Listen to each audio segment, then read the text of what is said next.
ओकर बाद प्रोग्राम खत्म है।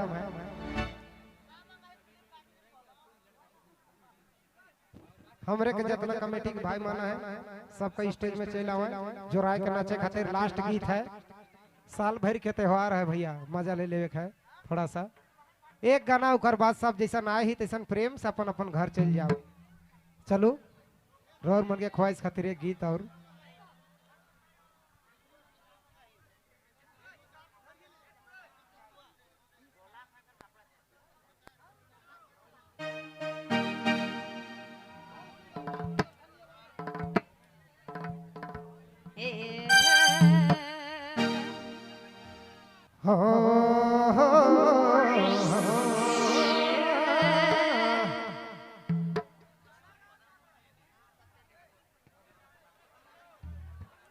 पता तोड़े गेले रानी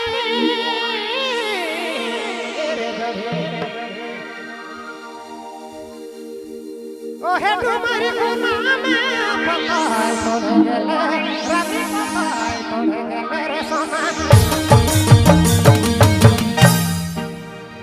का कहिए ओहे तुम्हारी गुना में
बहुत बहुत धन्यवाद।